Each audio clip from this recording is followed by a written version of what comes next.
रवी बापटले. लातूरपासून काही किलोमीटर अंतरावर असलेल्या हासेगाव या गावाच्या शिवारात रवी बापटले या तरुणाने HIV असणाऱ्या मुलांचा आश्रम सुरू केलाय. या आश्रमात 1ली ते 12वी म्हणजेच 6 ते 7 वर्षांपासून 16 ते 17 वर्षांपर्यंतची मुलं आहेत. उदगीर तालुक्यातील धोंडी हिप्परगा हे रवी बापटले यांचं गाव आणि शेतकरी कुटुंबातला त्यांचा जन्म.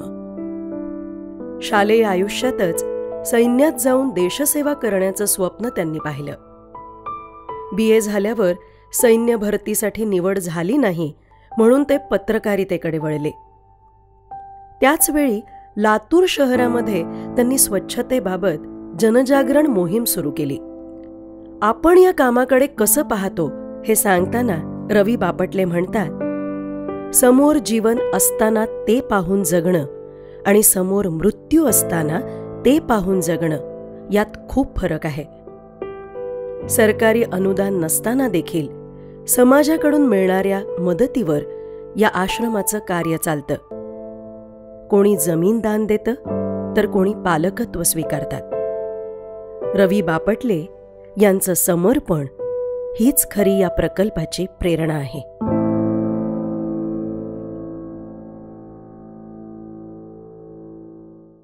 तुम्ही शेतकरी कुटुंबातले, त्याच्यानंतर पत्रकारिता झाली, मग लातूरमध्ये एक स्वच्छतेचं काम चालू केलं.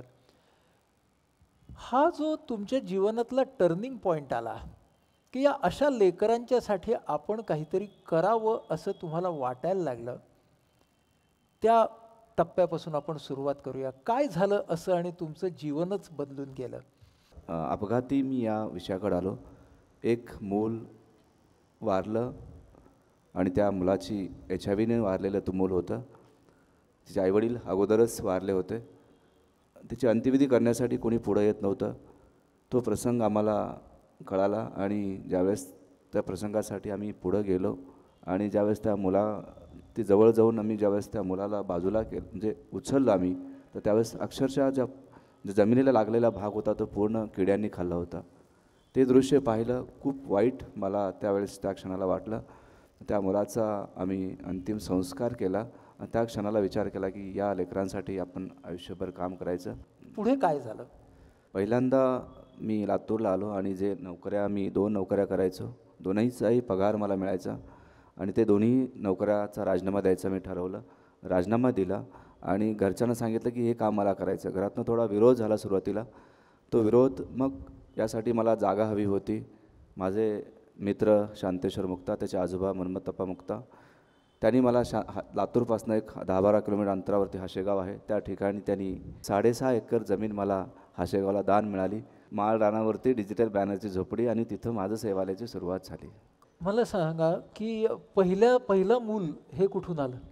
माझ्याकडे सुरुवातीला मूल नव्हतं. ज्यावेळेस जागा मिळाली तर आम्ही सुरुवातीला एक 2 रूमचं बांधकाम मी ज्यावेळेस घर सोडलं, पैसे माझ्याकडे नव्हते.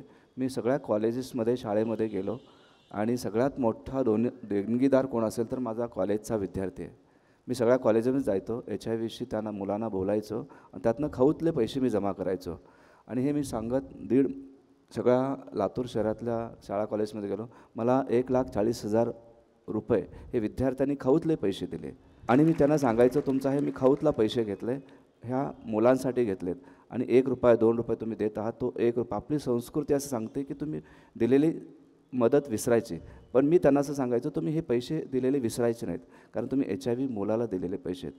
कारण तुम्ही मोठे होणार आहात, बाहेर जाऊन एखादं पाऊल जर चुकीचं पडत असेल तर 1 रुपयाची आठवण ठेवा. मग तिथेही तुम्ही एक प्रिव्हेंटिव्ह मेसेज दिलात.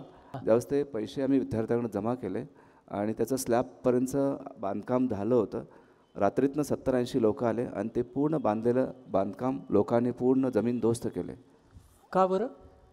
इथं हे सेवालय नको, इथं ही मुलं तुम्ही आणताय, ही मुलं आमच्या गावात येतील, गावामध्ये संसर्ग होईल, त्यातनं आमच्या गावातले मुलं आजारी होतील, आम्ही सगळे आजारी पडू, या विचारातनं त्यांनी ते पाडलं. तो प्रसंग पुन्हा आम्ही पाडल्यानंतर जे सर्व समाजाला काही लोकांना कळालं, त्यातनं बाहेरची लोकं त्यांनी सगळ्यांनी मदत केली. मग ते परत आम्ही त्या ठिकाणी 2 रूम बांधल्या. परत 2 रूम बांधल्या आणि मग पहिलं मूल आलं. हां, मी शाळाबाह्य मुलं शोधले. मी सुरुवातीला सिव्हिल हॉस्पिटलमध्ये ART सेंटर आहे, त्या ठिकाणचे नोंदी मी घेतल्या. त्यावेळेस आमच्याकडे CO प्रवीण गेडाम सर, त्यांनी खूप मोठी मदत केली. एखादा अनाथ मूल जर ठेवायचं असेल तर आपल्याला लायसन लागतं आहे. तर मला शेतू शाळा दिली 90 दिवसाची. आम्ही ही सगळी शाळाबाह्य मुलं शोधली आणि त्यांना अक्षर ओळख करून 2008 साली मी शाळेमध्ये प्रवेश दिला मुलांना. अशा माध्यमातून मग माझ्याकडे मुलं येत गेली. त्यावेळेस तो प्रकरण जे झालं, एक 8 दिवस मुलं शाळेत गेली. त्यानंतर गावातल्या लोकांना ही मुलं शाळेत आली हे ज्यावेळेस माहीत झालं, तो जो आमचा सुरुवातीचा जो विरोध होता, तो विरोध त्यांनी सगळ्या लोकांना सोबत घेऊन विरोध करायला सुरुवात केली. कारण मुलं, गावातली मुलं शाळेत येत होती, आमची मुलं शाळेत गेली. त्यामुळे त्यांना असं वाटलं की या मुलामुळे या मुलांना HIV होईल. या भीतीपोटी त्यांनी स्वतःची सगळी मुलं काढून घेतली. हो. आणि 1.5 महिना ही शाळा बंद. त्यावेळेस खूप देशभरातल्या सगळ्या संस्था आल्या, सगळ्या माध्यमांनी याची दखल घेतली आणि त्यावेळेस BBC सगळ्यांनी ती दखल घेतली. पण त्यातनं लोक माघार घ्यायला तयारच नव्हते. आणि त्यावेळेस डॉक्टर पण त्या स्वतःचे जे मतं, लोकप्रतिनिधी सगळ्यांनी त्या गावामध्ये ठराव झाला की आमच्यावर तर बहिष्काराचा ठराव झाला. तो ठराव अद्यापही कायम आहे. लोकशाही देवात चालणारा आपला देश. त्या ठिकाणी मतदान झालं. मतदान फक्त जमीन ज्यांनी दिली त्याचं एक मतदान माझ्या बाजूने, बाकी सगळं मतदान विरोधाने गेलं. त्यातले स्थानिकचे आमदार तो मतदान ते सगळं रेकॉर्ड घेऊन कलेक्टर ऑफिसला गेले की लोकशाहीवर चालणारा देश, सगळ्या लोकांनी विरोध केला तर हे बंद करा. असं खूप या सगळ्या गोष्टीचा प्रश्नाला आम्हाला सामोरं जावं लागलं. 1.5 महिना मी एवढंच सांगितलं की या लेकरामुळे जर गावातल्या इतर कुठल्याही लेकराला जर HIV झाला तर गावात मला फाशी द्या. त्यानंतर मग हळूहळू लोकांनी त्या विरोधाला थोडं कमी होत गेला. त्यानंतर मुलं आज शाळेत जात. आता आज त्या शाळेमध्ये आपली किती मुलं आहेत सेवालयाची? जिल्हा परिषदमध्ये 35 मुलं आहेत आणि तिथून 8वी 9वी 10वीमध्ये 17-18 मुलं आहेत. त्यानंतरचे 20-22 मुलं ही 10वी नंतरचे आहेत. आज सगळं सांगायला आनंद होतो की एक मुलगी इंजिनिअरिंग करते, इंजिनिअरिंग सेकंड इयरला आहे. एक नर्सिंग पूर्ण करून जॉब करते. 10-15 मुलं आज वेगवेगळ्या ठिकाणी जॉब करत आहेत. टोटल मुलं आज आपल्या सेवालयामध्ये किती आहेत? आत्ता 82 मुलं उपस्थित आहेत. त्यातले 10-12 मुलं जे व्यवसायाच्या निमित्तानं बाहेर आहेत. मी 5 मुलींचे माझ्या लग्न केलेले आहेत आणि एका मुलाचं पण लग्न केलेलं आहे. आणि तुम्ही आजोबा झालेत का नाही का व्हायचे? निश्चित मला सांगायला खूप आनंद आणि अभिमान वाटेल सर की आजोबा मी झालो आहे. पण असा आजोबा झालो आहे की जे आपण असं विचार केला की HIVचं मूल जन्माला येणं, ते मोठं होणं, त्याचं लग्न होणं आणि त्याच्या पोटी जन्म घेणारं बाळ आणि ते बाळ या समाजामध्ये निगेटिव्ह जन्माला येणं ही खूप मोठं म्हणजे हेल्दी खूप मोठा प्रवास आहे आणि ते आत्ता शक्य झालेलं आहे. वैज्ञानिक गरोदर असताना आईला उपचार आणि जन्माल्यानंतर बाळाला उपचार केला तर 100% मूल हे आत्ता निगेटिव्ह. 3 नातींचा मी आजोबा आहे. मला खूप आनंद या गोष्टीचा होतो. क्या बात. एक मोठा प्रश्न आहे तो 18 वर्ष वय झाल्यानंतरच्या मुलांचा आहे, बरोबर आहे? त्यासाठी मग पुढचं एक पाऊल त्याबद्दल सांगा. त्यावेळेस अनेक ही सगळी मुलं 18च्या पुढं ज्यावेळेस झाली तर सगळ्या मुलांना पाठवायचं कुठं हा आमच्यासमोर प्रश्न होता. आणि आमचे डॉक्टर पवन चांडक हे परभणीचे मित्र आहेत. त्यांनी आणि आम्ही शोध घेतला की 18 वर्षाच्या पुढच्या मुलांसाठी कुठे संस्था आहे का. शोध घेतल्यानंतर असं लक्षात आलं आणि त्यांनी माहिती अधिकारात महाराष्ट्र शासन किंवा NACOला पत्र पाठवली अशी संस्था. तर देशामध्ये एकही संस्था उपलब्ध नव्हती.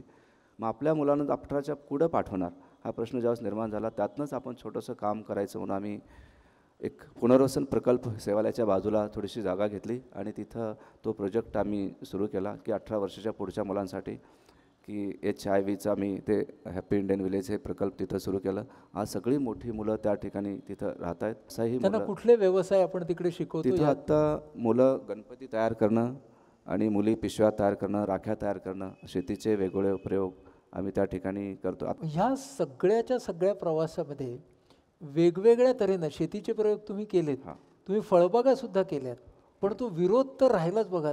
आंब्याची बाग आहे मोठी माझी, म्हणजे नंतर ते त्याने आग लावली त्या काही झाडं त्यातली जाळली.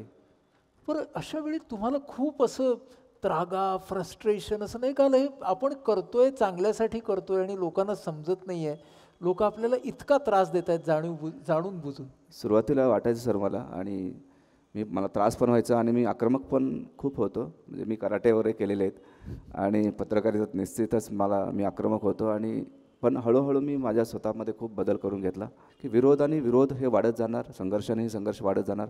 आपण थोडंसं कुठंतरी सहनशक्ती आपण वाढवूया लोकांना त्यांचं. आणि आज हळूहळू बदल होत नाही असं नाही. काही लोक आहेत की ते थोडंसं विरोध करतात, पण बाकीच्या लोकांमध्ये खूप बदल झाला आहे.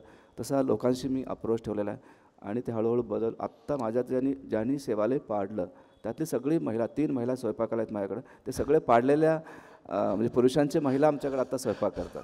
त्यामुळे हा बदल त्यांच्यामध्ये झाला. आणि त्याच वेळेस जर मी त्यांना विरोध केला असता किंवा त्यांच्यावर गुन्हे दाखल केले असते तर त्यांच्या मनात कायम राहून गेलं असतं ह्या माणसाने आमच्यावर गुन्हे दाखल केले. मला वाटतं हे गोष्ट मी सांगायला पाहिजे.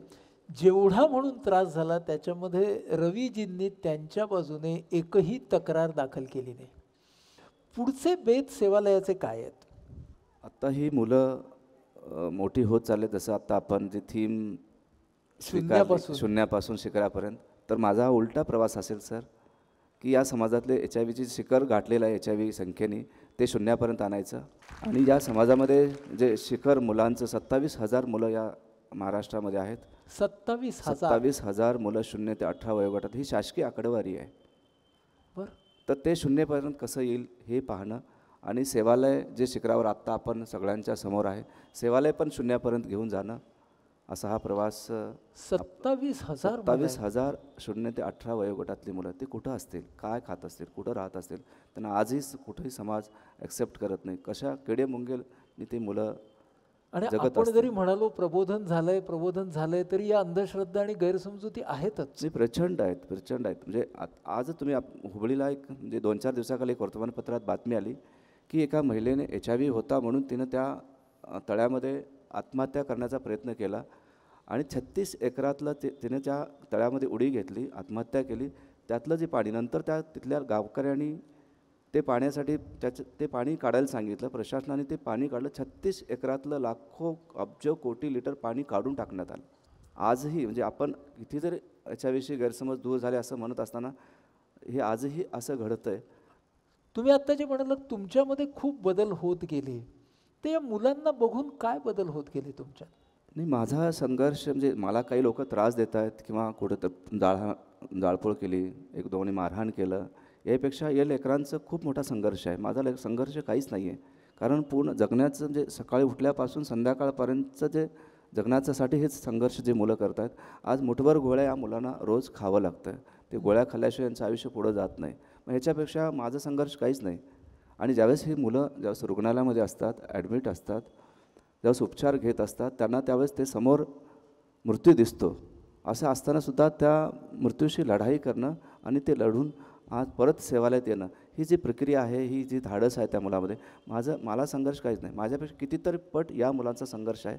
त्यामुळे माझा संघर्ष मला काहीच वाटत नाही या मुलांकडनं. आणि हीच मुलं मी आज माझी प्रेरणा मानतो आहे. आमच्यातला दादू आहे, त्याला HIV आहे, पॅरालिसिस आहे, मतिमंद, असं 3ही आजार घेऊन तो जगतो. मी म्हणेल की जगातला सर्वात आनंदी, आपल्यापेक्षा सुद्धा आनंदी आहे सर तो मुलगा, मी असं मानणार. कारण त्याच्याकडे कधी दादू हा शब्द उच्चारला हसत असतो.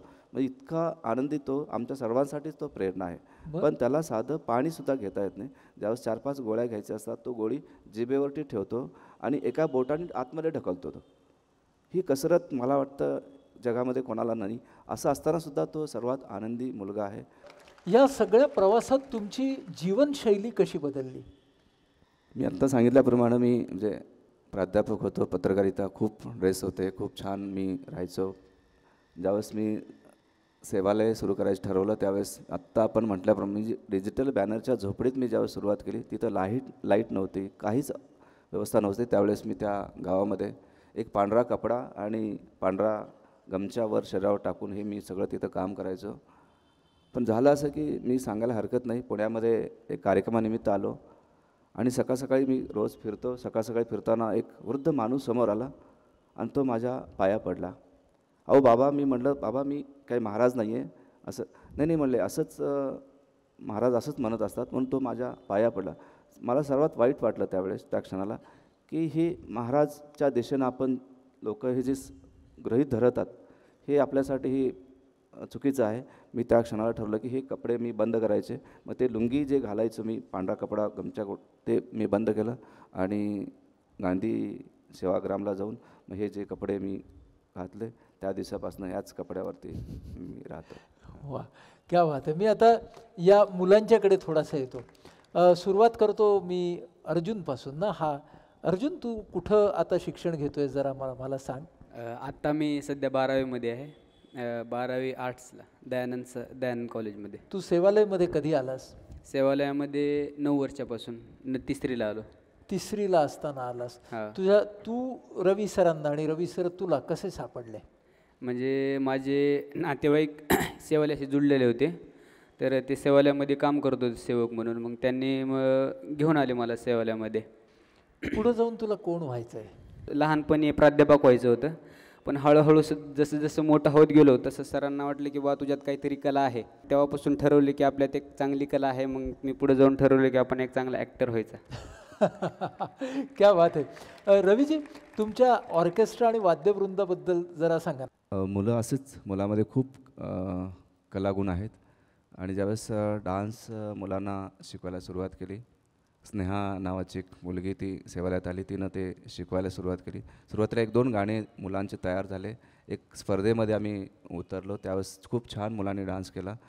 जी मुलं डान्स करायचे त्यांचा CD4 काउंट एवढा चांगला वाढला की कारण स्वतः ते डान्स करायचे, त्याच्यातनं त्यांना खूप आनंद मिळत गेला आणि त्याच्यामध्ये त्यांचा CD4 काउंट वाढला. त्याच्यामुळं त्या लेकरांची औषधं कमी झाले. वा. आणि उपचार म्हणजे जे मुलं आजारी पडायचे ते आजारी पडायचं प्रमाण कमी झालं. आणि तो शो आज आम्ही महाराष्ट्रभर घेऊन जातो आहे. आम्हाला व्हिलेज उभं करायचं मुलांचं पुनर्वसनाचं. मग छोट्या मुलांना मदत करतात समाज, पण मोठ्या मुलांना कोण करणार हा आमच्या समोरचा प्रश्न होता.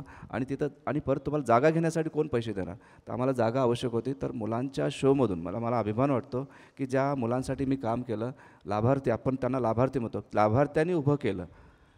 मी खरा भाग्यवान आहे की म्हणजे मी थोडंसं केलं त्यांच्यासाठी, पण ते माझ्यासाठी खूप करतात. आज हॅपी इंडियन विलेजची उभारणी सगळे मुलांच्या त्या शोमधून आणि त्या कार्यक्रमाच्या माध्यमातून उभा राहिलेले आहे. तिम्रन, तू 11वीत आहेस. तू कधी आलीस इकडं? 3 वर्षापूर्वी. 3 वर्षापूर्वी आलीस. 10वीची परीक्षा तू पास झालीस. किती मार्क मिळाले? 64% पडले. 64% पडले. आता तू 11वीला आलेली आहेस. हां, तुला पुढे जाऊन कोण व्हायचं आहे? शिक्षिका बनायचं आहे मला. शिक्षिका बनायचं आहे. रवी सर आणि सेवालयाने तुला काय दिलं? सर नेहमी प्रोत्साहन देत असतात. कधी तर असं मन खचून जाते की नाही आपण असं नाही बनायला पाहिजे, तरी सर म्हणतात बाळ असं नाही करायचं, असं करायचं. नेहमी प्रोत्साहन देतात आणि तेच प्रोत्साहन आम्हाला तिथपर्यंत घेऊन जाते जे आम्हाला. तू कुठची आहेस ग? मी यवतमाळ. यवतमाळची आहेस आणि आत्ता लातूरला आहेस. लातूरला. बरं. तुला तुझ्या आधीच्या घरातल्या आठवणी असतील? घरातल्या आठवणी, मी छोटी असतानाच आई वडील मरण पावले आणि नंतर तब्येत वीक असल्यामुळं मग जे घरची फॅमिली होती त्यांनी मग दवाखान्यात नेलं आहे. आणि दवाखान्यात नेलंच मग डॉक्टरांनी काही कोर्स दिला, गोळ्या दिल्या, इतके दिवस खा, जर बरं नाही वाटलं, तब्येत नाही सुधारली तर परत तू ये. मग परत घरच्यांनी घेऊन गेलं दवाखान्यात, तब्येत काही सुधारण्याची. परत मग ब्लड टेस्ट केलं आहे माझा आणि ब्लड टेस्ट केलं तेव्हा कळलं की मला HIV आहे.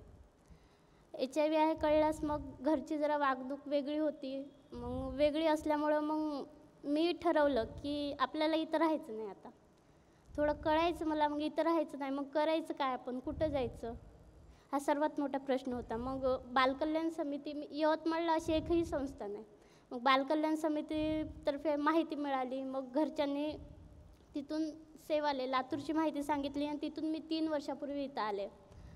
आणि तिथल्यापेक्षा जास्त प्रेम मला इथं मिळालं. असं म्हणतात की जगात आई हे सर्वात जास्त प्रेम करते, पण माझं असं म्हणणं आहे की आईच्या पलीकडे जे कोणी प्रेम करत असेल तर ते माझ्यासाठी माझे सर आहेत. क्या बात, क्या बात. आपण तिकडे आदिनाथ बसलाय त्याच्याकडे जाऊया. तू कधीपासून राहतोय सेवालयामध्ये? मी 7वीपासून सेवालयात राहतो. आता 12वीला आहेस? आता 12वीला आहे. हां. आणि तुला कोण व्हायचंय? मला शेतकरी व्हायचं आहे. अरे वा. तुला या सेवालयामध्ये काय दिलं तुला? मला आई वडिलाचं प्रेम दिलं सरांनी. रवीजी, पहिल्यांदा सेवालयात वाहन कसं आलं त्याची एक गोष्ट आहे. माझ्याकडं सुरुवातीला मोटरसायकल होती. मोटरसायकलवरतीच मुलांना मी दवाखान्यात नेणं आणणं करायचो. त्यावेळेस एक ॲम्ब्युलन्स घ्यायचं ठरवलं आणि आत्ता पैसे आमच्याकडे नव्हते. आणि ज्यावेळेस आम्ही सुरुवात केली की त्यासाठी पैसे जमा करायचं ठरवलं आणि एक 10-12 दिवसामध्ये 500 रुपयेपासून ते बाकी 5-10 हजार 5-10 हजार 2,72,000 रुपये एक 8-10 दिवसामध्ये जमले. त्यातनं पहिलं ॲम्ब्युलन्स घेतली. त्या ॲम्ब्युलन्समधून मग मुलांना हॉस्पिटलमध्ये नेणं आणणं आम्ही ते करतो. ह्या सगळ्या मुलांची वैद्यकीय काळजीसुद्धा तुम्ही घेता निश्चित. आणि ती कंटिन्युअस घ्यावी लागणार आहे. बरोबर आहे. हे खूप चॅलेंजिंग आहे. या सगळ्यांचं मेडिकल मॉनिटरिंग तुम्ही कसं करता? सगळ्यात महत्त्वाचं आहे सर हे, म्हणजे कारण HIV मूल साधं नॉर्मल मूल सांभाळणं वेगळं आणि HIV मूल सांभाळणं वेगळं. यांना औषधोपचाराची खूप गरज आहे आणि ज्यावेळेस यांच्यासाठी मी ARTची औषधं सिव्हिल हॉस्पिटलमधून आणतो आणि उपचार ट्रीटमेंट प्रायव्हेटला करतो. एक डॉक्टर आहेत अरुण देठणकर, मला खूप म्हणजे अनेक संस्थाचं मी बघतो, वर्षातनं 2-4 मुलं जातात. पण माझं सेवालय ज्यावेळेस 2008पासून आत्ता 10 वर्ष पूर्ण झाली, फक्त 2 मुलं की त्यांना नाही हे करू शकलो, पण 2 मुलं आपली वारली. पण बाकी या सगळ्याच श्रेय आहे त्या सरांचं आहे. उपचार, आहार आणि बाकीचं वातावरण या सगळ्या गोष्टीमुळं खूप आज मुलं हेल्दी आहेत. हे सगळं करत असताना तुम्ही आमच्याकडून कोणत्या मदतीची अपेक्षा करता? आजच्या क्षणाला मला सगळ्यात मोठी अडचण आहे की माझी मुलं ही सगळी आत्ता लातूर शहरात शिक्षणासाठी महाविद्यालयीन शिक्षण घेण्यासाठी जातात. आज 20-22 मुलं आहेत. माझ्याकडे एक छोटी गाडी आहे, त्यातनं जाऊ शकत नाहीत. काही मुलं मग बस सकाळी 8 वाजता बस आहे, रात्री 8ला, मग 12 तास मुलं बाहेर, त्यांच्या गोळ्या. या सगळ्यातनं मोठी अडचण आहे की मला एक स्कूल बस हवी आहे की ते सगळ्या मुलांना घेऊन लातूरला जाईल. मी त्यासाठी झोळी घेऊन काही ठिकाणी फिरलो. 4-5 लाख रुपये माझ्याकडे जमलेत सर, पण त्या गाडीची किंमत 18-19 लाखापर्यंत आहे. ती जर मदत मला या बेजच्या माध्यमातून झाली तर खूप मोठं काम या लेकरांसाठी होणार आहे. बरं, आणि ह्यांच्या पुनर्वसनाच्यासाठी पुढे तुमच्या ज्या योजना आहेत त्यांना काही तुम्हाला मदत हवी आहे? पुनर्वसन आता त्या ठिकाणी आत्ता नुकती सुरुवात झालेली आहे. व्यवसायाच्या दृष्टीनं मी आत्ता प्रयत्न करतो आहे की मुलं ठीक आहे, एक वेळ असेल की समाज आपल्याला देईल, पण त्याच्या पुढं जाऊन मी विचार करतो की शासनाचं मला घ्यायचंच नाही आहे, पण समाज पण एक दिवस जर थांबलं तर ते पुढं आपण हे कसं चालवायचं. तर मुलांना स्वावलंबी करायचं. ठिकाणी छोटे छोटे उद्योग. आत्ता मी जरबेराचा एक मोठा प्लॅन करतो आहे की 20 गुंठ्याचा, अर्धा एकरमध्ये जरबेराचा प्लॅन करतो आहे की त्यातनं शेती म्हणजे मुलांना तिथं रोजगार उपलब्ध करून देणं, त्यातनं आपली स्वतःची निर्मिती करून त्यातनं हे सगळं स्वावलंबी मुलांच्या ह्याच्यातनं हे पुढं न्यायचं. तुमचं पहिलं स्वप्न होतं देशासाठी सैनिक बनायचं, बरोबर आहे? आणि म्हणून तुम्ही सैन्य भरतीला सुद्धा गेलात. हो सर. तेव्हा काय झालं जरा आम्हाला सांगा, कारण तिथून आपण आजला येऊ शकतो. मला 8वीला असताना मी स्काउट गाईड घेतलं होतं. माझ्या मोठ्या भावाने छान ड्रेस घेऊन दिला होता. त्याच वेळेस असं वाटलं की आपण मोठं झाल्यानंतर सैनिक व्हावं. त्यानंतर मी 3.5-4 वर्ष कराटे केले आणि BL असताना NCC केलं. NCC सर्टिफिकेट मी मिळवलं. आणि जेव्हा सोलापूरला भरतीसाठी मी ज्यावेळेस गेलो, खूप रांग होती. त्या सगळ्या असा एक चौकोन लावलेला होता. त्या चौकोनातनं मी म्हणजे उंची माझी कमी पडली आणि तिथल्या अधिकाऱ्यांनी सांगितलं या उंचीला कधीच भरती होऊ शकणार नाही. माझ्या आयुष्यातला तो सगळ्यात मोठा प्रसंग होता. मी जे प्रयत्न केले होते ते सर्वस्व मी त्यासाठी झोकून दिलं होतं. आता सैन्यात मी कधीच जाऊ शकणार नाही आणि तेच काम आत्ता मी समाजात राहून समाजासाठी करायचं आणि स्वतःला पनिशमेंट म्हणून लग्न नाही करायचं मी त्यावेळेस त्या क्षणाला ठरवलं. आणि आजही म्हणजे आज तुम्ही वेगळ्या लढाईमधले वेगळे सैनिक म्हणून काम करताय. सैनिक फक्त देशाच्याच आघाडीवरती लढत नसतो, तर सैनिक परिवर्तनाच्या प्रत्येक अंगामध्ये, समाजाच्या प्रत्येक पावलामध्ये लढत असतो. आणि सैनिक थोडे असतात, कारण कोणत्याही क्षेत्रामध्ये झोकून देणाऱ्यांची संख्या नेहमी कमीच असते. त्यांना झेलणाऱ्या लोकांची संख्या वाढणं ही गोष्ट फार महत्त्वाची आहे. आणि आज तुमच्या निमित्तानं शून्य ते शिखरकडे बघायचा आम्हाला एक वेगळाच दृष्टिकोन मिळाला की शिखराकडून शून्याकडे सुद्धा एक वाटचाल आहे. जेव्हा अनारोग्याचं शिखर असतं तेव्हा आरोग्याचं शून्य असतं. जेव्हा निष्क्रियतेचं शून्य असतं तेव्हा उत्पादकतेचं शिखर असतं. तेव्हा शिखर आणि शून्य ह्या बदलत जाणाऱ्या कल्पना आहेत आणि त्यांच्याकडेही बघायचा एक असा काही दृष्टिकोन नाही. जी मंडळी आपल्याला व्यासपीठावरती ग्रेट म्हणून दिसत आहेत त्यांच्यातले काही गुण आपल्यात घेता येतात. म्हणजे सामान्यत्व नावाची गोष्ट नाही आहे. सामान्यत्व म्हणजे शून्य आणि असामान्यत्व म्हणजे शिखर असं नाही आहे. सामान्यामध्येच असामान्यत्व दडलेलं आहे, शून्यामध्येच शिखर दडलेलं आहे. हे आपल्यापैकी सगळ्यांनी ओळखणं खूप गरजेचं आहे. तर आपण आपल्याला कधीच झिरो मानणार नाही. आपल्यामधला हिरो ओळखणं हेच आपल्यामधला झिरो काढून टाकण्याचं पहिलं तत्व आहे. ह्या सगळ्या मुलांच्याकडे जर आपण पाहिलं तर ही सुद्धा झिरो नाही तर मायनसमधून आलेली मुलं आहेत. सिमरनचं तुम्ही आत्ता जे ऐकलं ते मायनस आहे ना, तिथून आता ती शून्याकडे आणि पुढे शिक्षिका बनेल तेव्हा तिच्या शिखराकडे जाणार आहे. शिखराकडे जाण्याच्या कुणाच्याही प्रवासामध्ये आपल्याला सहभागी होता येणं हे सुद्धा आपल्यासाठी एक शिखरच आहे. तुम्ही आज जीवनाचा एक नवा अर्थ आम्हाला दाखवलात. आपण ह्यांना त्यांच्या पुढच्या वाटचालीसाठी जोरदार शुभेच्छा देऊया.